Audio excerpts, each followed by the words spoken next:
Hey everybody, Nick Espinoza, your Chief Security Fanatic here, and today we are talking about SolarWinds, but I am specifically asking the question, did a US government budget cut actually cause SolarWinds what is now considered one of the worst hacks, if not the worst hack, in history? Now, obviously, I've talked about SolarWinds a couple of days ago. I've been doing PowerPoint presentations on my regular video and podcast. Obviously, we're back to that, and I'm still compiling notes for a follow-up on SolarWinds. It's that big, but I wanted to talk about this specific issue here because I think we need to clarify a couple of different things, and I'd love to hear your opinion on this as well. And so, here we go.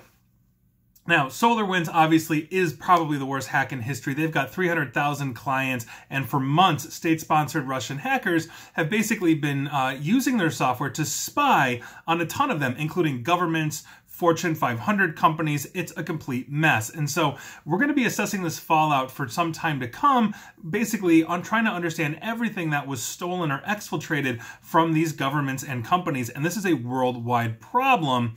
But could this mess have been completely avoided if the US government had simply maintained or increased its cybersecurity budget?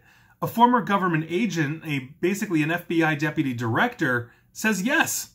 Yes, it could have. Now, here's what's going on. This is coming from multiple sources, but I'm cribbing from The Independent here, which I thought laid it out really nicely. Now, speaking to MSNBC yesterday on Thursday about a report published in Politico that revealed that basically these Russian hackers had accessed systems at the Nuclear Security Administration, Frank Figliozzi, a former FBI director for counterintelligence, said that the reason that such attacks are occurring is that the budget for cybersecurity under the Trump administration has been squeezed in order to prioritize other things. Now, according to Mr. Figliozzi, and I believe I am pronouncing that correctly, and I quote, and this is going to be a long quote, I want to basically lay out everything that he said that is relevant.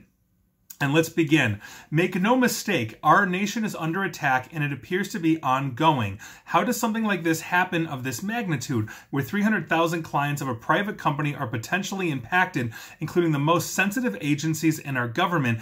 It is because the Russians were able to find a single point of failure in our supply chain, meaning this product that comes from SolarWinds is a network management product used by too many, quite frankly, of all government agencies and too many of our top telecommunications companies, 10 of which were compromised as far as we know so far. So, it is a larger issue of supply chain management. This is the defense of our nation, and systems and failures to oversee our supply chain in a form of allowing one company to service so many of our government agencies. The Russians found that weakness and exploited it, and we're still learning the extent of the damage. And Natasha reported that our nuclear components have been impacted, and one of the words that jumped out there of the reporting is damage. And so there you have it. I assume Natasha is the Politico reporter there.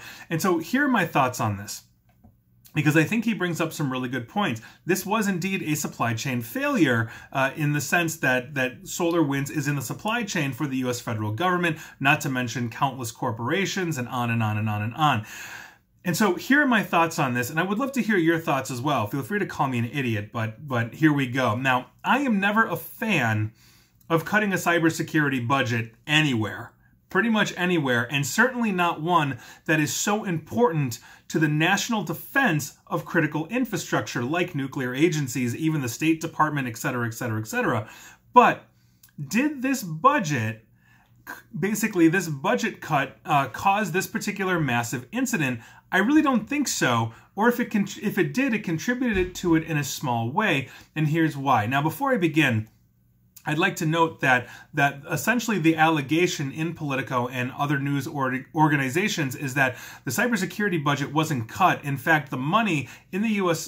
Government was diverted from cybersecurity to help pay for the border wall, which is one of the key talking points or selling points of the Trump administration. And so again, I'm not getting into politics here. I think I'm agnostic to that. Cybersecurity is not immune from it, obviously, but you can make up your own mind on that. But that is essentially where this money went. But I don't think that this budget diversion, if you will, in this case, is really that much of an impact here. And I will explain exactly why. Now, from what we know, the origin of this attack started with SolarWinds, as well as their update services. That basically is primarily what started this entire thing. They got hit, their databases and their update servers got poisoned, and that is something that the US cybersecurity budget would not really affect by virtue of that. Now, this attack was so sophisticated as well, this is point number 2, that everybody missed it. All of the public government detection systems, such as Einstein, also the private ones like FireEye, who eventually did discover this, didn't know about this for months. From what we understand, this started in March of 2020. That's when FireEye was able to, or FireEye just recently tracked it back that far to SolarWinds. But everybody missed this. It was using a legitimate protocol from SolarWinds to maliciously move data or exfiltrate it, and it went undetected until a private company figured that out, not the government's detection systems. So, I will take any government to task for cutting or diverting funds from the critically needed security budget, and that's any government on the planet. And don't get me wrong here, this is a huge and massive priority for me, but in this case, I think the US government could have added another $1 billion to the budget, and it wouldn't have made a difference given how this particular attack went down. Now, I say that to say that the US government has taken some excellent steps, some needed and necessary steps to ensure their supply chain has certifications and validations of security control. The Department of Defense, for example, just recently launched earlier this year in late January the Cybersecurity Maturity Model certification. And if you're in cybersecurity, you know why we're all basically hitting the bar after work. It's because of the CMMC.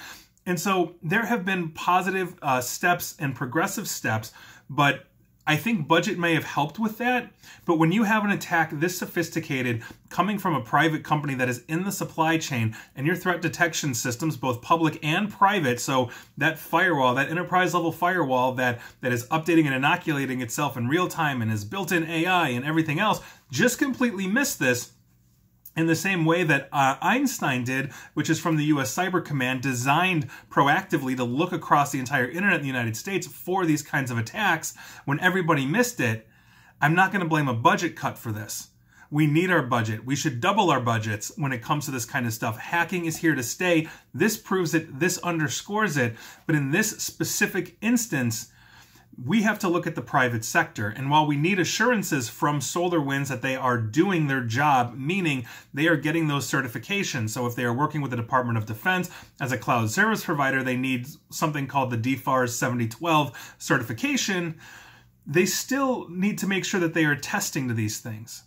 And oftentimes these organizations do have a lot of security controls in place. And as I've said before, you can do everything 100% right in cybersecurity, and somebody may still innovate around your defensive technologies and strategies. This is a massive learning opportunity. The entire cybersecurity community should be learning a lesson from this. We're all in this boat together. And so those are my thoughts on this. Like I said, please increase your cybersecurity budgets. You need it. If this proves it, or this definitely proves it, I should say. And so I'd love to hear from you guys. Do you think this budget diversion from the cybersecurity budget to pay for the wall actually affected the SolarWinds hack? And again, I'm not getting into politics here. The money could have been diverted for underwater basket weaving, whatever it is, but the money was gone. Did that affect this? I'd love to hear your thoughts. That is your news of the day. And please like, share, follow me here on Facebook and Twitter at NickAESP. And please feel free to subscribe to me at YouTube as well. And as always, stay safe and stay online. Thanks, everyone.